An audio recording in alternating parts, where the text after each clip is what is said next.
আসসালামু আলাইকুম রহমতুল্লাহ। আমার চ্যানেলে আপনাদের সকলকে স্বাগতম। আমরা আজকে একটি ক্রিকেটারের লাস্ট 10টা টি-20 ম্যাচের স্কোর দেখতে চাইব। তিনি পাকিস্তান ইয়াং ক্রিকেটারদের ভিতরে অনেক হ্যান্ডসাম, বিধ্বংসী এক ক্রিকেটার আর কি। তো লাস্ট 10টা ম্যাচে তার যে স্কোর ছিল সেটা আপনাদেরকে একটু জানাতে চাই। সে লাস্ট 25শে সেপ্টেম্বর এশিয়া কাপের একটি ম্যাচ ছিল বাংলাদেশের বিপক্ষে, সেখানে সে করে 0।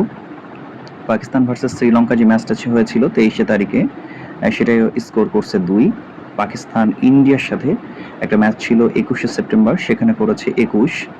পাকিস্তান ভার্সেস ইউএই এই ম্যাচটা ছিল 17ই সেপ্টেম্বর এশিয়া কাপের প্রথম রাউন্ডে, সেখানে করে 0। পাকিস্তান ভার্সেস ইন্ডিয়া 14ই সেপ্টেম্বর, সেখানেও ছিল 0।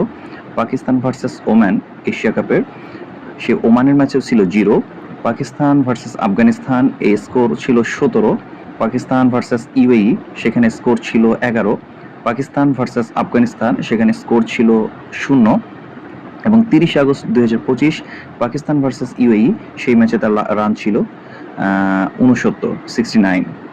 তো লাস্ট আসলে এশিয়া কাপের পরপর 3টা ম্যাচ 12, 14 এবং 17 ওমান, ইন্ডিয়া এবং ইউএই পরপর হ্যাটট্রিক করছে 0 করে। এরপর আবার একটু রান করেছিল 21 এবং 2, বিরতি দিয়ে তার আবার ধারাবাহিকতায় ফিরছে। আবারও নতুন করে বাংলাদেশের সাথে যে ম্যাচটা হয়েছে সেখানেও সে স্কোর করছে 0। তাহলে আমরা বুঝতে পারছি একজন প্লেয়ার আসলে লাস্ট 10টা ম্যাচে 5টা 0 করছে, তাহলে তার অ্যাভারেজ ব্যাটিং স্কিল এগুলো নিয়ে আসলে প্রশ্ন করাটাই স্বাভাবিক। তাকে যারা পছন্দ করে তাদের কাছে প্রশ্ন রাখতে চাচ্ছি, আসলে প্লেয়ারটা কতটা বিধ্বংসী আপনারা জানাবেন কমেন্ট বক্সে।